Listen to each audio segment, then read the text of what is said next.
মাগো আমার ধ্যানে মগ্ন, কোনো কথার উত্তর দিলেন না। মহারাজ পরীক্ষিত তখন মনে মনে ভাবলো মুনিবর আমাকে অপমান করেছে, তাই ক্রোধান্বিত হয়ে গিয়ে কি করলেন, ওই মৃত কালসর্প নিয়ে ওই মহারাজের পরীক্ষিতের গলা, মহারাজ পরীক্ষিত আমার ওই মুনির গলায় জড়িয়ে দিলে। আর যেই না বাবা মুনির গলায় জড়িয়ে দিয়েছে, এমন সময় মুনিপুত্র সিংহী জানতে পেরে কি করলেন না, মহারাজ পরীক্ষিত অভিশাপ দিলেন যে আমার বাবার গলায় যে মৃত কাল সর্প জড়িয়ে দিয়েছে, আমি তাকে অভিশাপ করছি আজ হতে 7 দিনের মধ্যে তার মৃত্যু হবে। আজ হতে 7 দিনের মধ্যে তার মৃত্যু হবে।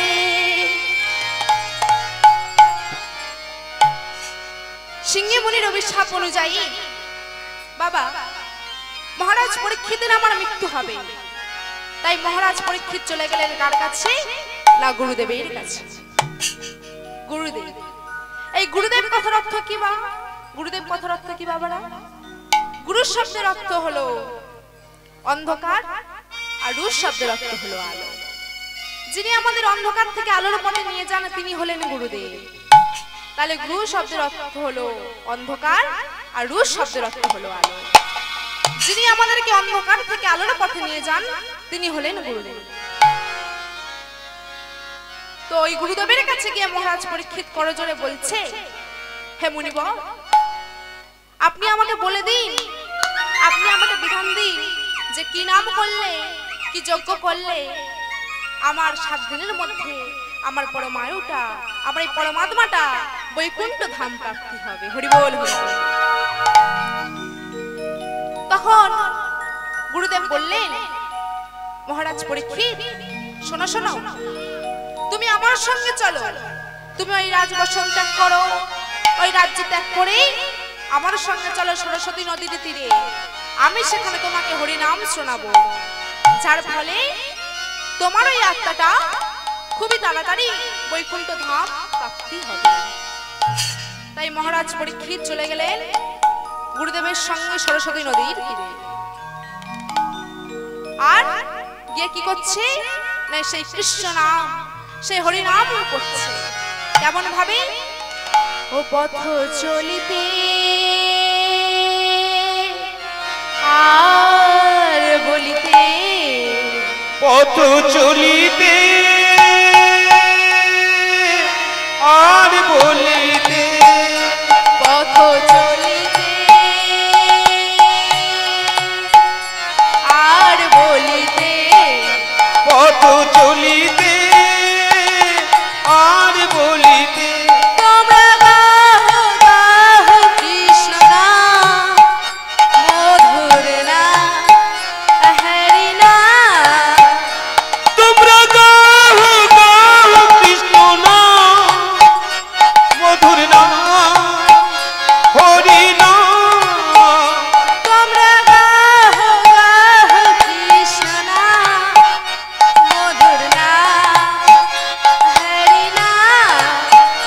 তোমরা গাহো গাহো কৃষ্ণ নাম, মধুর নাম, হরি নাম। পথ চলিতে আর বলিতে, পথ চলিতে আর বলিতে, পথ চলিতে আর বলিতে, পথ চলিতে আর বলিতে, প্রভু বিশ্বাসে, প্রভু বিশ্বাসে, প্রভু বিপদে, প্রভু সংকটে, প্রভু নিঃশ্বাসে, প্রভু বিশ্বাসে, প্রভু বিপদে, প্রভু সংকটে। ভক্তিমতী মায়েরা, ভক্তিমতী বাবারা, আমরা কি ভাবি যে ভগবান একমাত্র শুধুমাত্র মন্দিরেই রয়েছে, কিন্তু তা কিন্তু নয়। ভগবান সবার মধ্যে রয়েছেন, আমার মধ্যে রয়েছেন, তোমার মধ্যে রয়েছে, এই স্থলে জলে সব মধ্যেই ভগবান রয়েছে। তাই কি বলছে, প্রভু বিশ্বাসে, প্রভু বিশ্বাসে, প্রভু বিপদে, প্রভু সংকটে, প্রভু নিঃশ্বাসে, প্রভু বিশ্বাসে, প্রভু বিপদে, প্রভু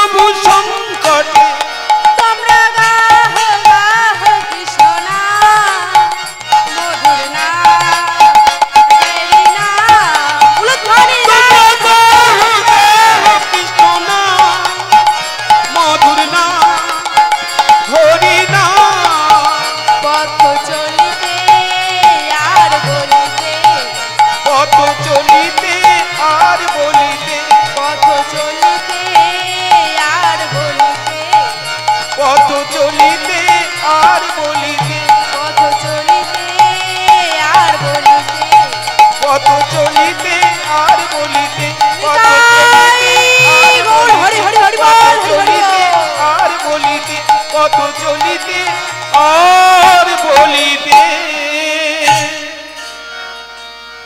এইভাবে মহারাজ পরীক্ষিত যেমন শুনেছিলেন, তাই আজকেও আমরা সেই মহতি হরিবাসরে এসে সবাই হরিনাম শ্রবণ করছি।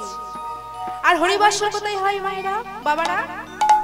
না, যেখানে হয় হরিনাম সংকীর্তন সেটাই হয় আমার মধুর মধুর হরিবাস।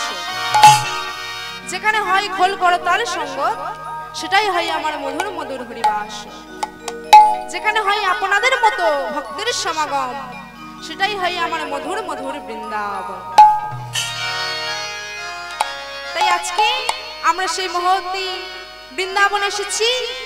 আর বৃন্দাবনে এসে কি নাম করতে হয়? না সবাই মিলে রাধা রানী কি, শ্যাম সুন্দর কি, রাধা রানী কি, শ্যাম সুন্দর কি। একবারে বলো রাধে রাধে না,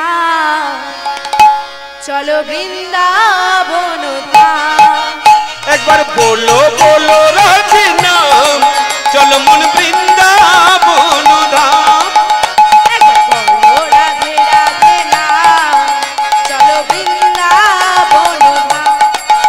একবার বলো বলো রাধে নাম, চলো মন বৃন্দাবন ধাম। গৌরার নিতাই নাচে কত মোহ, গৌরার নিতাই নাচে দুটি বাহু তুলে। গৌরার নিতাই নাচে দুটি বাহু তুলে। হরি হরি হরি বলে যাবে সে তো চল। এবার বলো বলো বলো বলো রাধে নাম, চলো মন বৃন্দাবন ধাম। তাই হরি হরি বল। বলো রাধে নাম, চলো মন বৃন্দাবন ধাম। বৃন্দাবনের বাঁশি নাচে মদন মোহ। বৃন্দাবনের বাঁশি নাচে মদন মোহ। তালে তালে নাচে কেমন গিরি গোবর্ধন। বৃন্দাবনের পাখিরা সব গাহে রাধা গুণগান। বলো বলো বলো বলো রাধে নাম, চলো মন বৃন্দাবন ধাম। একবার বলো বলো রাধে নাম, চলো মন বৃন্দাবন ধাম। একবার বলো বলো রাধে নাম, চলো মন বৃন্দাবন ধাম। একবার বলো বলো রাধে নাম, চলো মন বৃন্দাবন ধাম। একবার বলো বলো রাধে নাম, চলো মন বৃন্দাবন ধাম। এইবার মাগো ভগবান কি করলেন? না সেই গৌর হরি একমাত্র পারের করি সত্য যুগ ত্রেতা যুগে ধ্যান ও পরিচর্যার মাধ্যমে মাগো বাবারা ভগবানকে লাভ করা যেত। কিন্তু এই কলি যুগে ভগবান কি করলেন? না আমাদের জন্য মুক্তির সহজ পথ দেখিয়ে দিলেন। কি না সেই 16 নাম 32 অক্ষর তারক ব্রহ্ম নাম বললেন। ভাই নিতাই কে বলে গেলেন ভগবান গৌর হরি, ওগো ভাই নিতাই তুমি সবার হাতে ধরে পায়ে ধরে সবার দাঁড়ে দাঁড়ে গিয়ে এই হরি নাম বিলিয়ে আসো। আর কি করলেন না? আমাদের মতো এই কলি হত ভাগ্য জীবের দাঁড়ে দাঁড়ে গিয়ে হাতে ধরে পায়ে ধরে হরি নাম বিলিয়ে আসলেন।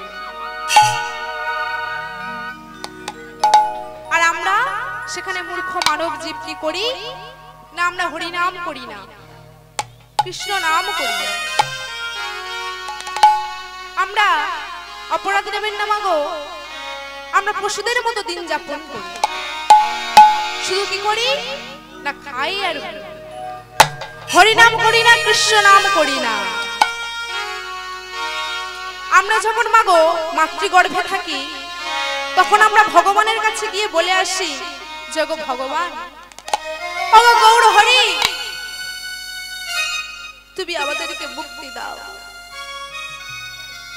আমরা যখন মাতৃগর্ভ থেকে ভূমিষ্ঠ হব তখন আমরা তোমার নাম করব, কিন্তু তারপরে আমরা কি করি? একবার যখন আমরা মাতৃগর্ভ থেকে বার হয়ে যাই আমরা কেউ আর হরিনাম কৃষ্ণ নাম করি না। আচ্ছা ভক্তমণ্ডলী ও ভক্তিবতী মায়েরা, আপনারা ভেবে দেখুন তো বাবারা, আপনারা ভেবে দেখুন তো মায়েরা, কারোর বাড়িতে থাকতে গেলেও তাকে ভাড়া দিয়ে থাকতে হয়। তাহলে আমরা যে ভগবানের এই জগৎ সংসারে আছি, ভগবানের জন্য আমরা কি করেছি? ভগবানকে আমরা কতটা ভাড়া দিই? কখনো কি আমরা ভেবে দেখেছি যে আমরা ভগবানকেও, যার জন্য আমরা এই পৃথিবীতে এসেছি, যার জন্য আমরা এই জগতে এসেছি, এই মায়ার সংসারে এসেছি। মায়া শব্দের অর্থ কি? মা শব্দের অর্থ হলো এই, আর আজ শব্দের অর্থ হলো না। যা কিছু আমাদের নয় সেটাই হচ্ছে মায়া। আর আমরা সেই কলিহত ভাগ্য জীব কি করি? এই মায়ার সংসারে এসে আমার পুত্র, আমার স্ত্রী, আমার কন্যা করে আমরা যাই। কেউ কিন্তু মাগো আমরা একবারও ভগবানের কথা ভাবি না। এইভাবে কেটে যাচ্ছে আমাদের দিন। 84 লক্ষ জনে ভ্রমণ করে আমাদের সাধারণ মানব জন্মকে আমরা পেয়েছি, আর সেই জন্মটাকে আমরা কাজে লাগাতে পারছি না। একদিন নারদ মুনি ভগবানের কাছে গেলেন, গিয়ে বলছে প্রভু, এই যে এত সব ভক্ত তোমার কাছে যাচ্ছে, এত ফলমূল কলা নৈবেদ্য নিয়ে যাচ্ছে, তা তুমি কি এই ফলমূল কলা মিষ্টান্ন সেবা করো? তখন ভগবান বলছে, ওগো নারদ মুনি, এই যে তুমি দেখতে পাচ্ছ না এই এত ভক্ত আমার জন্য এত কিছু নিয়ে যাচ্ছে, আমি না ওইসব সেবা করি না। তাহলে প্রভু তুমি কি সেবা করো?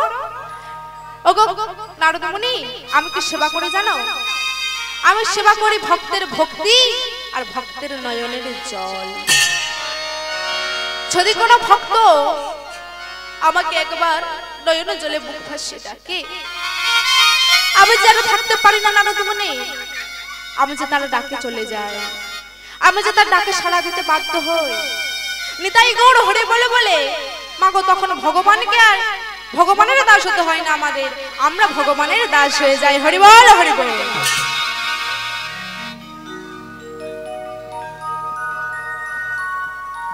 তো আসুন হে ভক্তমণ্ডলী ও গৌর ভক্তিবতী মায়েরা, আজকে আমরা লীলায় প্রবেশ করি। আজকে আমার লীলার বিষয়বস্তু হলো দাতা কর্ণ। দাতা কর্ণ, দাতা কর্ণ, দাতা কর্ণ, দাতা কর্ণ।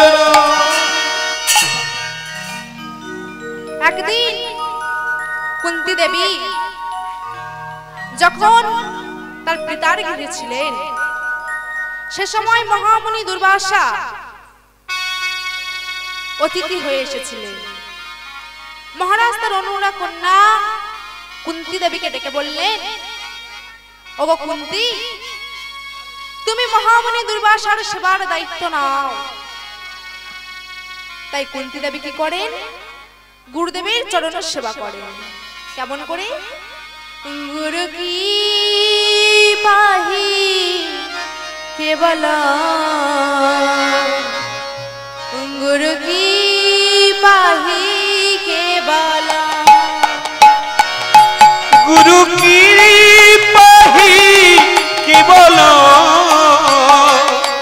গুরু কি পাহি কেবল, গুরু কি পাহি কেবল, গুরু কি পাহি কেবল, গুরু কি পাহি কেবল, গুরু কি পাহি কেবল।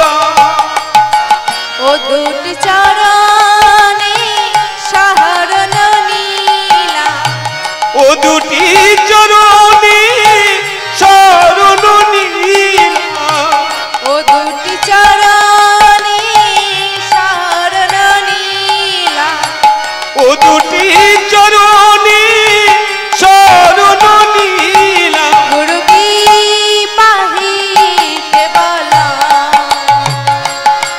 গুরু কি পাহিতে বলা গুরু কৃপাহি কেবল গুরু কৃপাহি কেবল নমো ব্রহ্মাণ্ড দেবায় ও ব্রহ্মাণ্ড হৃদয় চ জগদ্ধিতায় চ কৃষ্ণায় গোবিন্দায় নমো নমঃ গুরু ব্রহ্মা গুরু বিষ্ণু গুরু দেব মহেশ্বর গুরু সাক্ষাৎ পরম ব্রহ্ম তস্मै শ্রী গুরুদেব নমো নমঃ। এইভাবে কুন্তী দেবী 1 বছর ধরে দুর্বাসা ঋষি সেবা করার পর একদিনের এই মহর্ষি দুর্বাসা যখন চলে যাচ্ছে কুন্তী দেবীকে ডেকে বললেন, মা কুন্তী শোনো, তুমি তো আমাকে এই 1 বছর ধরে খুবই সেবা করেছো,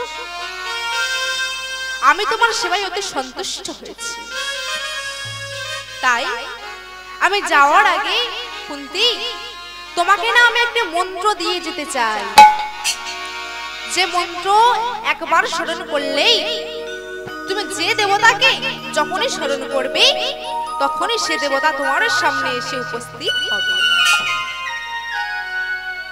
দুর্বাসা ঋষি কুন্তী দেবীকে মন্ত্র দিয়ে চলে গেলেন।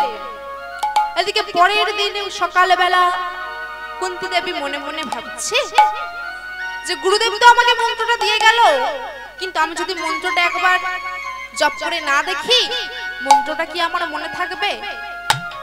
কে গো বাবা, কে গো মায়েরা, যদি আমাদেরকে কিছু শেখানো হয় সেটা যতক্ষণ না আমরা একবার মনে মনে প্রয়োগ করব ততক্ষণ নাকি আমাদের মনে হবে কি যে মনে আছে কি না। তাই কুন্তী দেবী মনে মনে ভাবছে একবার সকালবেলা একবার মন্ত্রটা প্রয়োগ করেই দেখি। এবার কুন্তী দেবী মন্ত্রটা প্রয়োগ করলেন। কেমন ভাবে? ওম জবাকুষ্যমং শঙ্কর্ষ কশ্যপেয়ং মহাভূতিম ধনন্তারিম সর্বপাপরগ্নং প্রণতস্মৈ দিবাকরং।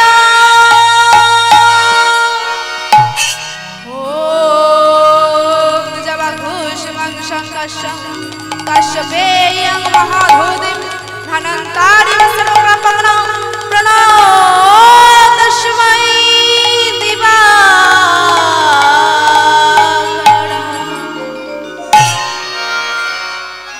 যখনই কুন্তী দেবী মাগো সেই মন্ত্রটি স্মরণ করলেন, সূর্যদেব কুন্তীর সম্মুখে মূর্তিমান হয়ে দাঁড়ালেন।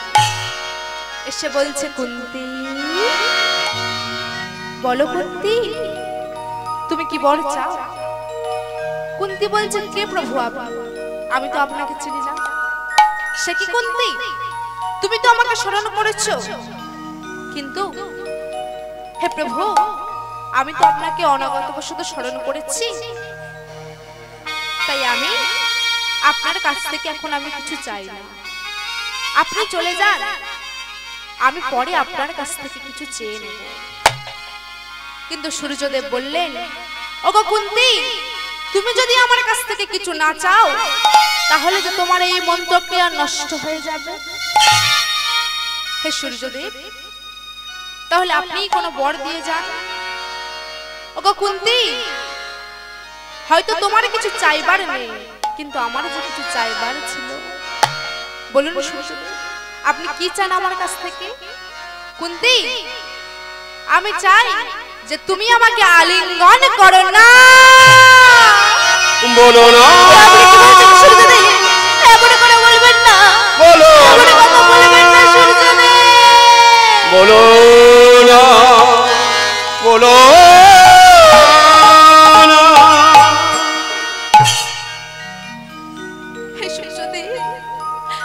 এমন করে বলবেন না, আমি তো কুমারী।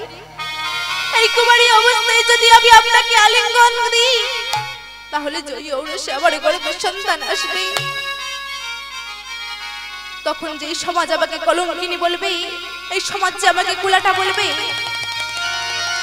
কেউ যে আমাকে ভালো চোখে দেখবে না, এই সমাজ আমাকে তাড়িয়ে দেবে। আর আমার বাবা ওই মহারাজ আমাকে ওই চুলের মুঠি ধরে ঘর থেকে বাইরে বার করে দেবে। তাই সূর্যদেব, আপনি এমন কথা বলবেন না। ওগো কুন্তী, তুমি যদি আমাকে আলিঙ্গন না দাও, তাহলে আমি তোমাকে ওই অভিশাপ দেব। না না সূর্যদেব, বেশ, আমি আপনার কথা রাখবো। শোনো কুন্তী, তুমি আমার কথা শোনো। তুমি যদি আমার কথা শোনো, তাহলে আমি যাওয়ার সময় তোমাকে আশীর্বাদ করে যাব। কি আশীর্বাদ? না, তোমার এই ঔরসে যে সন্তান আসবে, সে হবে কবচ কুণ্ডলধারী এক সদ্যজাত শিশু। আর ভারতের সর্বশ্রেষ্ঠ নৃপতির সঙ্গে তোমার বিবাহ হইবে। এই বলে সূর্যদেব চলে গেলেন। এরপর মাগো, জানেন বাবারা কি হলো? কুন্তী দেবী আমার একটি সন্তান প্রসব করলেন। সন্তানের নামকরণ করলেন কর্ণ। সন্তানকে দেখছে আর মনে মনে ভাবছে, আরে পুত্র আমার, আমি যে তোরে কি বড় অভাগিনী মা, তোকে পেয়েও আমি যে তোকে হারিয়ে দেব। সন্তানকে নিয়ে মনে মনে ভাবছে, আরে বুকের মাঝে জড়িয়ে ধরে কুন্তী আবার কাঁদছে। মনে মনে কুন্তী ভাবছে, না তবে তবে কি আমি কি করব? আমি কি এই সন্তানের গলা টিপে মেরে দেবো? না না, আমি যেতে পারি না। আমি যে মা হয়ে আমি এই সন্তানকে মারতে পারি না। আমি যে মা, তাহলে আমি এখন কি করব? আমি এই সন্তানকে কোথায় লুকিয়ে রাখবো? তার থেকে বড় আমি এই সন্তানকে ওই গঙ্গার জলে ভাসিয়ে দিই। এই বলে কি বললেন জানেন? কুন্তী মা আমার ওই সন্তানকে একটি তাম্র পাত্র করে ভাসিয়ে দিলেন। কুন্তী দেবী সন্তানকে ভাসিয়ে দিয়ে গিয়ে ফিরে গেলেন। এদিকে সেই তাম্র পাত্র ভাসতে ভাসতে চলেছে ওই গঙ্গার জলে। ভগবানের কি লীলা দেখুন হে ভক্তমণ্ডলী ও ভক্তিবতী মায়েরা। গঙ্গার হাজার হাজার ঢেউ উঠছে, কিন্তু মাগো সেই তাম্র পাত্রটি ডুবছে না। সন্তানটি বেঁচে রয়েছে কার জন্য গো? একমাত্র হরি ভগবানের জন্য। আর এমন সময় স্নান করতে আসছিলেন গঙ্গায় কি না অধিরথ নামের এক সুত। আর বদনে কি বলতে বলতে আসছে না কৃষ্ণ নাম বলতে বলতে আসছে। কেমন করে? তো আসুন ভক্তমণ্ডলী বাবারা, ভক্তমণ্ডলী দাদুরা, সমস্ত ভক্তিবতী মায়েরা, আমরাও সেই নাম একবার সবাই মিলে করি। সবাই মিলে হরে কৃষ্ণ কৃষ্ণ কৃষ্ণ হরে হরে, হরে রাম রাম রাম হরে হরে। সবাই মিলে হরে কৃষ্ণ কৃষ্ণ কৃষ্ণ হরে হরে, হরে রাম রাম রাম হরে হরে। হরে কৃষ্ণ কৃষ্ণ কৃষ্ণ হরে হরে, হরে রাম রাম রাম হরে হরে। হরে কৃষ্ণ কৃষ্ণ কৃষ্ণ হরে হরে, হরে রাম রাম রাম হরে হরে। হরে কৃষ্ণ কৃষ্ণ কৃষ্ণ হরে হরে, হরে রাম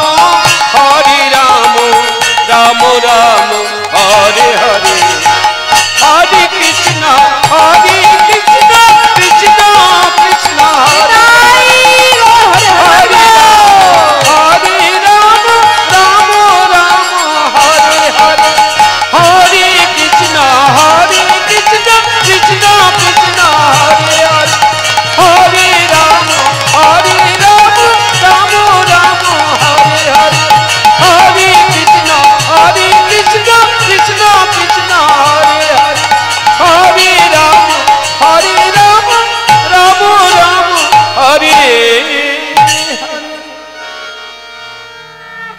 কি করলেন না ওই গঙ্গার ঘাটে গিয়ে দেখতে পেলেন একটি তাম্রপাত্র ভাসতে ভাসতে আসছে। আর তাম্রপাত্রটি মাগো তুলে দেখলেন যে তাম্রপাত্রের মধ্যে লেখা আছে এই সন্তানের নাম হলো কর্ণ। সদ্যজাত শিশুটিকে বুকে লয়ে অধীরদ আমার চলেছে ছুটতে ছুটতে কার কাছে না তার স্ত্রী রাধার কাছে। ছুটতে ছুটতে এসে বলছে রাধা রাধা দেখো দেখো আমি তোমার জন্য কি নিয়ে এসেছি দেখো। রাধা বলছে ও স্বামী এ তুমি কাকে নিয়ে এসেছো? তা বলি আমাদের সন্তান নেই বলে তুমি কি যার সন্তানকে পাবে নিয়ে চলে আসবে? বলছে রাধা জানো আমি না এই সন্তানকে গঙ্গার ঘাট থেকে পেয়েছি। মা গঙ্গা আমাদেরকে আশীর্বাদ করে এই সন্তান দিয়েছে, তাই এই সন্তান আজ থেকে আমাদের। তা স্বামী এই সন্তানের নামকরণ কি হবে? এই সন্তানের নামকরণ হবে রাধেয়। তোমার নাম রাধা তাই এই সন্তানের নাম হবে রাধেয়। কিন্তু অধীরদ বললেন কিন্তু তাম্রপাত্রে তো লেখা আছে এর নাম কর্ণ। বলছে তাহলে দুটো নাম হবে, একটা হলো রাধেয় আর একটা হলো কর্ণ। এবারে দেখতে দেখতে মাগো দেখতে দেখতে বাবারা কর্ণ আমার বড় হতে লাগলো। আর কর্ণের ভাবটা কেমন জানেন? কর্ণ কভু নাচে কভু গায় কভু বলে হরি। আরে কভু নাচে কভু গায় কভু বলে হরি। আবার কভু নাচে কভু গায় কভু বলে হরি। আরে কভু নাচে কভু গায় কভু বলে হরি। আবার ঘুমেতে লুটায় কর্ণ যায় গড়াগড়ি। আরে ধুলাতে লুটায় কর্ণ যায় গড়াগড়ি। আবার ঘুমেতে লুটায় কর্ণ যায় গড়াগড়ি। আরে ধুলাতে লুটায় কর্ণ যায় গড়াগড়ি। গড়াগড়ি যায় গো গড়াগড়ি যায় গো গড়াগড়ি যায় গো। গড়াগড়ি যায় গো ঘুমেতে লুটায় কর্ণ গড়াগড়ি যায় গো ঘুমেতে লুটায় কর্ণ। গড়াগড়ি যায় গো ঘুমেতে লুটায় কর্ণ গড়াগড়ি যায় গো ঘুমেতে লুটায় কর্ণ। গড়াগড়ি যায় গো ঘুমেতে লুটায় কর্ণ গড়াগড়ি যায় গো ঘুমেতে লুটায় কর্ণ। গড়াগড়ি যায় গো হরি হরি হরি বল। ধুলাতে লুটায় কর্ণ গড়াগড়ি যায় গো গড়াগড়ি যায় গো গড়াগড়ি যায় গো গড়াগড়ি যায় গো। ঘুমেতে লুটাই কর্ণ গড়াগড়ি যায় আর কৃষ্ণ নাম হরি নাম করতে থাকে। দেখতে দেখতে কর্ণের বয়স হলো মায়েরা কত জানেন? 12 বছর। 12 বছর রূপী কর্ণ আমার মায়ের কাছে একদিন আবদার করছে মা মা মা গো আমার যে মনে বড় বাসনা জেগেছে মা। কি বাসনা জেগেছে মা? আমার মনে বড় বাসনা জেগেছে আমি ধনুর্বিদ্যা অস্ত্রবিদ্যা শিক্ষা গ্রহণ করিব। এমন সময় কর্ণের মা রাধা বলছে ওরে বাবা ও তো আমাদের জন্য নয়, ধনুর্বিদ্যা অস্ত্রবিদ্যা তো আমাদের জন্য নয়, ও তো বড় লোকেদের জন্য। আমরা তো গরিব লোক, তাছাড়া আমাদের অত টাকা পয়সাই বা কোথায় রয়েছে? আমরা তো আর রাজা নই। আর তাছাড়া তুই ওইসব শিখেই বা কি করবি? কর্ণ কোনো কথা বললেন না। মাকে কিছু না জানিয়েই পরের দিন প্রাতঃকালে চলে গেলেন কার কাছে না গুরুদেব দ্রোণাচার্যের কাছে। দ্রোণাচার্যের চরণ দুখানা জড়িয়ে ধরে বলছে ওগো গুরুদেব গুরুদেব আপনি আমাকে ধনুর্বিদ্যা অস্ত্রবিদ্যা শিক্ষা গ্রহণ করান। বলছে কে তুমি? আমি হচ্ছে সুতপুত্র, আমার নাম হলো রাধেয়। তখন গুরুদেব দ্রোণাচার্য বললেন আমি কোনো সুতপুত্রকে অস্ত্রবিদ্যা ধনুর্বিদ্যা শিক্ষা দেব না। ওখান থেকে কর্ণ চলে গেলেন কার কাছে না ছদ্মবেশে ব্রাহ্মণের বেশ ধারণ করে গেলেন গুরুদেব পরশুরামের কাছে। পরশুরামের কাছে যখন ব্রাহ্মণের বেশে মিথ্যা কথা বলে কর্ণ ধনুর্বিদ্যা অস্ত্রবিদ্যা শিক্ষা গ্রহণ করলেন মাগো, ওখানেও কর্ণের ভাগ্যে ঘটল এক অঘোর বিপদ।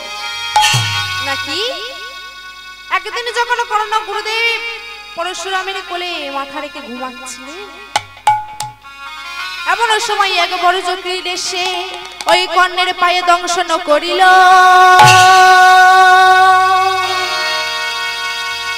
এমন সময় কর্ণের পায়ে এসে এক বড় জকির দংশন করিল।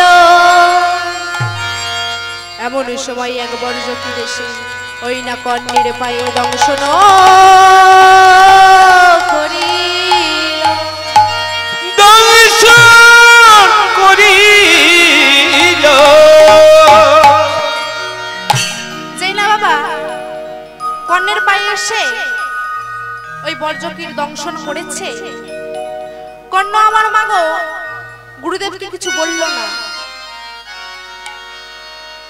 গুরুদেবকে কিছু না বলার পর যখন সন্ধ্যা হয়ে আসছে, একদিন সন্ধ্যাকালে গুরুদেবের যখন নিদ্রা ভঙ্গ হলো বাবা, গুরুদেব উঠে বলছে কি আমি কি দেখছি, আমি কি দেখছি কর্ণ, আমি কি দেখছি, এত রাত্রে ধারা বয়ে চলেছে কেন? বলো কর্ণ বলো, আমি যখন ঘুমাচ্ছিলাম তখন এমন কি হয়েছিল যার জন্য এত রাত্রে ধারা বয়ে চলেছি? কর্ণ বললেন গুরুদেব আপনি যখন ঘুমাচ্ছিলেন এক বর্জকির এসে আমাকে দংশন করেছিল। আপনার ঘুমে যাতে কোনো ব্যাঘাত না হয়, আপনার নিদ্রায় যাতে কোনো ব্যাঘাত না হয়, তাই আমি আপনাকে তুলে নিই।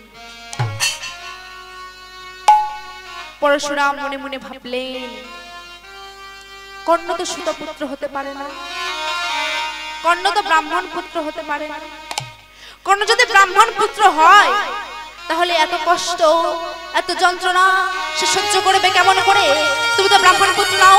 বলো কর্ণ বলো কে তুমি, তোমার শ্বশুর পরিচয় দাও, বলো বলো কর্ণ কে তুমি?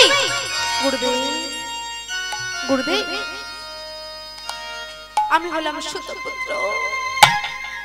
সুতপুত্র সুতপুত্র বলে কেউ যখন আমাকে অস্ত্রবিদ্যা ধনুর্বিদ্যা শেখাচ্ছিল না, তখন আপনার কাছে আমি ব্রাহ্মণের বেশ ধারণ করে এসেছিলাম অস্ত্রবিদ্যা ধনুর্বিদ্যা শিক্ষা গ্রহণ করিব বলে। তাই আপনি আমাকে ক্ষমা করবেন না কর্ণ, তোমার কোনো ক্ষমা হবে না। এই খুনি তাই কি করলেন গুরুদেব পরশুরাম? ওই ঘাট ধাক্কা দিয়ে ওই কর্ণকে বাইরে বার করে দিলেন আশ্রম থেকে। কর্ণ বলছে ওগো গুরুদেব আমি তো আপনার সন্তানের মতো, আপনি কি চাইলে পারেন না আমাকে ক্ষমা করতে? না কর্ণ না, তুমি ক্ষমার যোগ্য নও। তুমি তোমার আমার কাছে মিথ্যা পরিচয় দিয়ে, তোমার এই মিথ্যা পরিচয় দিয়ে তুমি আমার কাছ থেকে অন্তর্বিদ্যার ধনুর্বিদ্যা শিক্ষা গ্রহণ করেছো। তাই আমি তোমাকে অভিশাপ দিচ্ছি, কার্যকালে তোমার সমস্ত মন্ত্রক্রিয়া নষ্ট হয়ে যাবে। গুরুদেবের অভিশাপ মাথায় নেই, কর্ণ চলে গেলেন আবার গুরুদেব দ্রোণাচার্যের কাছে। সেখানেও মাগো তখন গুরুদেব দ্রোণাচার্য তার সমস্ত শিষ্যদের সমস্ত ধনুর্বিদ্যা অস্ত্রবিদ্যা দিয়ে দিয়েছিলেন। কর্ণের জন্য আর কিছু ছিল না। গুরুদেব দ্রোণাচার্য তাই কর্ণকে আর শিক্ষা দিলেন না। একদিন প্রতিযোগিতা হচ্ছে কৌরবদের সঙ্গে পাণ্ডবদের। কর্ণ গিয়ে বলছে আমিও এই প্রতিযোগিতায় নাম দেব। দ্রোণাচার্য বলছে ওগো কর্ণ তুমি যে এই প্রতিযোগিতায় নাম দেবে, কিন্তু তুমি তো রাজা নও, তুমি তো রাজপুত্র নও, তাহলে তুমি কেন এই প্রতিযোগিতায় নাম দেবে? একে অপরের প্রতিদ্বন্দ্বিতা শুধুমাত্র রাজরাজাদের মধ্যেই হয়। কর্ণ সেখানে অপমানিত লজ্জিত হলেন। এমন সময় কৌরবদের প্রিয় দুর্যোধন এসে বললেন ভাই কর্ণ আজ হতে আমরা হলাম বন্ধু, আমার অঙ্গরাজ্য আমি তোমাকে দান করলাম। এই বলে অঙ্গরাজ্য কর্ণকে দান করল। দান করা মাত্রই কর্ণ সেই রাজ্যের রাজা হলেন। জানেন বাবারা, কর্ণকে নিয়ে খুব সুখে দিন কাটাচ্ছিল তার প্রজাবাসীগণ। একদিন পাঞ্চাল রাজ্যের কন্যা পাঞ্চালীর অর্থাৎ দ্রৌপদীর স্বয়ংবর সভা আয়োজন হয়েছে। স্বয়ংবর সভাতে সমস্ত রাজরাজাদের নিমন্ত্রণ রয়েছে, সমস্ত রাজরাজারা গেছে, কিন্তু কর্ণ যখন লক্ষ্য ভেদ করতে যাবে এমন সময় দ্রৌপদী এসে বলছে, দাঁড়া,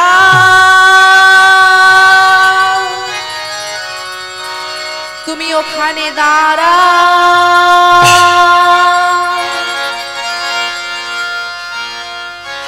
তুমি ওখানে দাঁড়া, তুমি ওখানেই দাঁড়াও কর্ণ, তুমি লক্ষ্য ভেদ করতে পারবে না। কিন্তু কেন? তুমি তো রাজা নও, তুমি তো রাজপুত্র নও, তুমি তো সুতপুত্র, তাহলে তুমি কেন লক্ষ্য ভেদ করবে? আর তুমি যদি লক্ষ্য ভেদে জিতেও যাও কর্ণ, আমি তোমার গলায় মালা পরাবো না। এই সময় লজ্জিত হয়ে কর্ণ চলে গেলেন ওই গঙ্গার ঘাটে, গিয়ে বলছে, মা পতিত পাবনী গঙ্গে, আজ আমি তোমার বুকে আমার এই দেহ আমি সঁপে দেব, দেব না। যেই না ওই কর্ণ ওই গঙ্গার জলে ওই নিজের জীবনটাকে বিসর্জন দিতে যাবে, এমন সময় কি এক রমণী পিছন থেকে ডাক দিয়ে বলছে, দাঁড়াও, দাঁড়াও, আত্মহত্যা মহাপাপ, আত্মহত্যা করো না। কর্ণ বলছে, কে তুমি রমণী? এত সুন্দর তোমার কণ্ঠস্বর, তোমার পদ্মের মতো আঁখি, চাপা ফুলের মতো গায়ের রং, এত সুন্দর কেশ, হাসলে যেন মনে হচ্ছে মুক্তা ঝরছে। কে তুমি হে রমণী? মেয়েটি তখন বলল, আমার নাম হলো পদ্মাবতী। তা তোমার হাতে এই রেবতী, এই মালা, এই চন্দন কেন? কেন জানেন?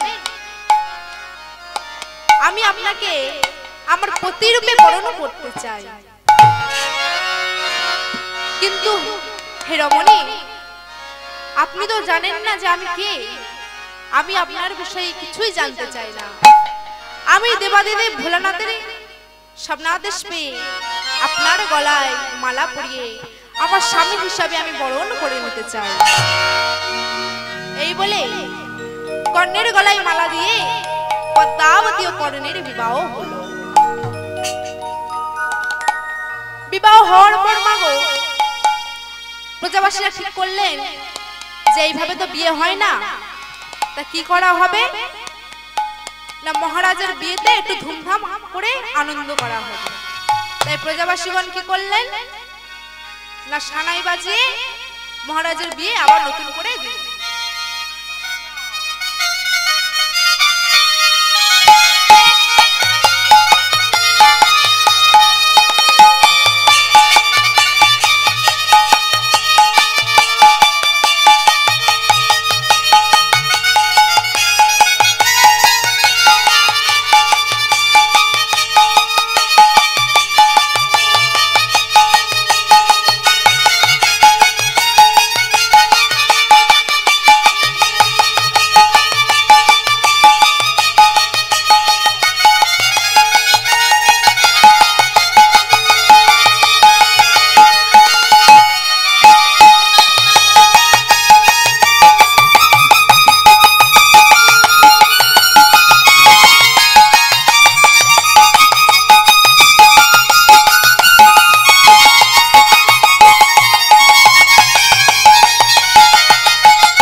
পদ্মাবতী ও মহারাজ কর্ণের বিবাহ হলো।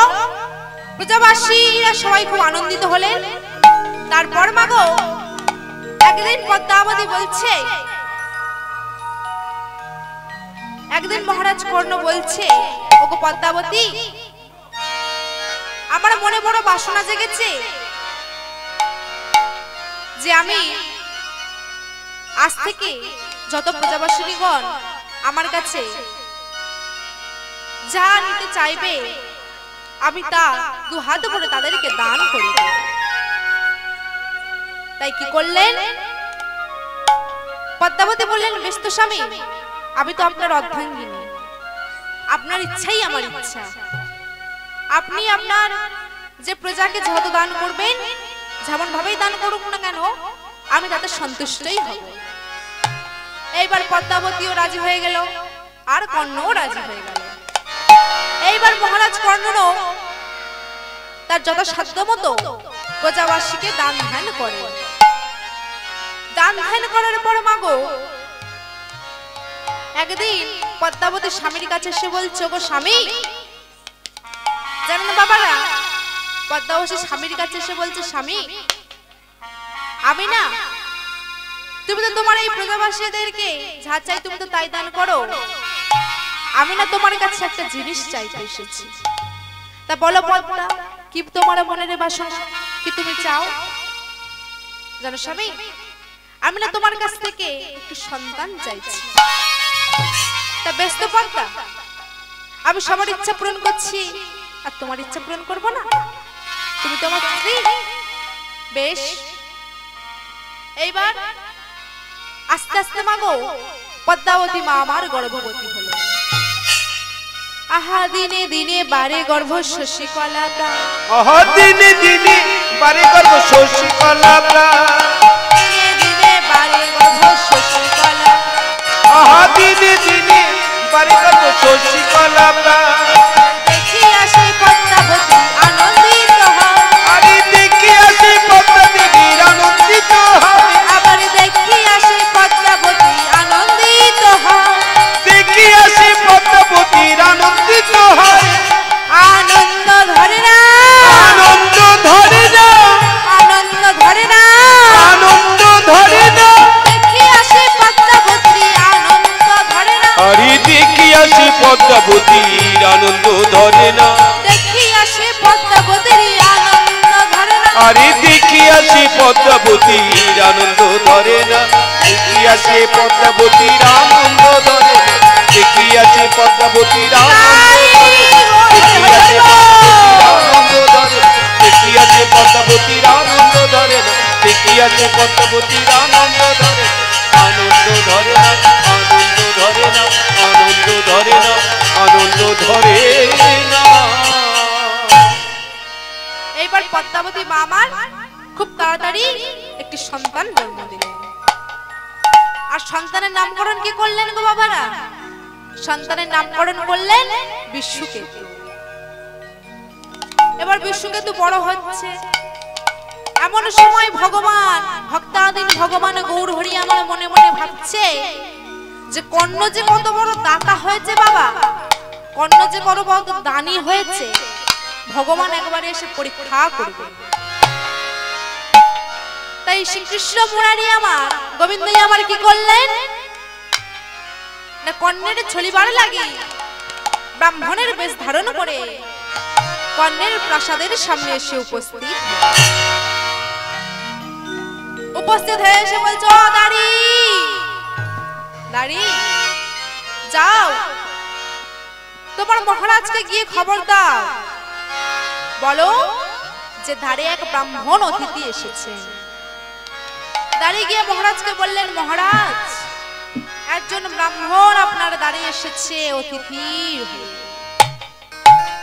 মহারাজ কর্ণ বাবা গেলেন দাঁড়িকে চলে যেতে বলে ব্রাহ্মণকে আনলেন। ব্রাহ্মণকে এনে একটি বসবার আসন দিয়ে ব্রাহ্মণ দেবের চরণ যুগল ধৌত করে দিয়ে ব্রাহ্মণের চরণ যুগল ধৌত করে দিয়ে মন্ত্র বললেন, নমো ব্রাহ্মণ দেব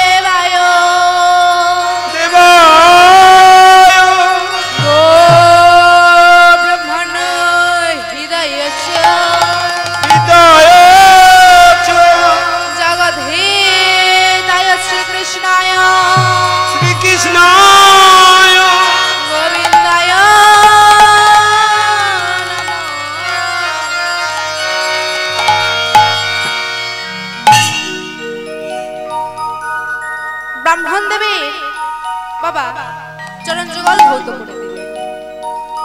কর্ণ বললেন, হে ব্রাহ্মণ দেব, তো আপনি তো আজকের অতিথি, তো বলুন আজকে আপনি কি সেবা করবেন? কর্ণ বললেন, তারপর ব্রাহ্মণ দেব বললেন, ওগো মহারাজ, আমি আপনার গৃহে মাংস ভক্ষণ করতে চাই, তা বলুন না আপনি কি মাংস খাবেন? হে ব্রাহ্মণ দেব, আহা মৃগ মাংস পক্ষী মাংস আছে যে প্রচুর, আরে মৃগ মাংস পক্ষী মাংস আছে যে প্রচুর, আবার মৃগ মাংস পক্ষী মাংস আছে যে প্রচুর, আরে মৃগ মাংস পক্ষী মাংস আছে যে প্রচুর, আবার কি মাংস খাই